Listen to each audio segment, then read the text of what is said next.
اعوذ باللہ من الشیطان الرجیم، بسم اللہ الرحمن الرحیم۔ ہزاروں درود نبی کریم صلی اللہ علیہ وآلہ وسلم پر۔ آج کے پروگرام کھلی آنکھ میں شوکت ایوب آپ کے درمیان موجود ہے۔ آج کا ولاگ بہت اہم ہے اور پاکستانی سیاست کے اندر اس کے جو اثرات مرتب ہوں گی وہ بھی بہت اہم ہیں، اور کیا حکومت اپنی 5 سالہ مدت پوری کرے گی، اور اس کیس کے حوالے سے جو سابق وزیر اعظم عمران خان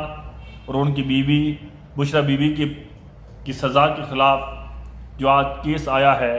جس میں عمران خان کو 14 سال کی سزا اور بشرا بیوی کو 7 سال کی سزا سنائی گئی ہے۔ 190 ملین پاؤنڈ کیا ہے اور یہ کہاں سے آیا ہے، اور القادر ٹرسٹ کیا ہے، یہ وہ سوالات ہیں جن کے جوابات میں آج آپ کو دوں گا۔ میرے ساتھ جڑے رہیے گا اور پورا پروگرام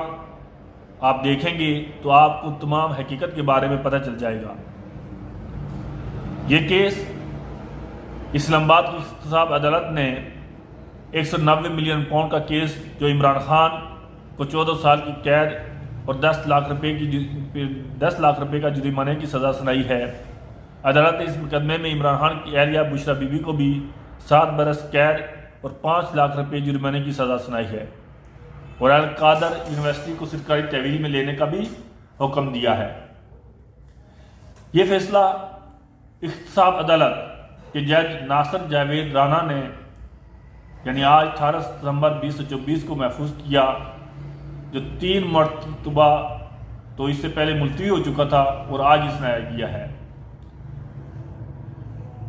جج نے کمرہ عدالت میں جب یہ فیصلہ سنایا تو وہاں پر پی ٹی آئی کے حامی بھی موجود تھے، عمران خان اور بشرا بیوی اور تحریک انصاف کی تقریباً تمام قیادت بھی کمرہ عدالت میں موجود تھی۔ عمران خان اور بشرا بیوی کے خلاف 190 ملین پاؤنڈ یا القادر ٹرسٹ کیس، جس میں 450 کنال سے زیادہ زمین کا عطیے سے متعلق ہے، جو ایک نجی ہاؤسنگ سوسائٹی جو بحریہ ٹاؤن جس کے ملک ریاض صاحب ہیں، انہوں نے ان کو عطیہ کی تھی۔ قومی احتساب بیورو کا الزام ہے کہ معاملہ عطیے کا نہیں بلکہ بحریہ ٹاؤن کے ملک ریاض اور عمران خان کے درمیان ایک خفیہ معاہدہ ہے۔ اس کا الزام یہ ہے کہ 190 ملین پاؤنڈ کی رقم برطانیہ میں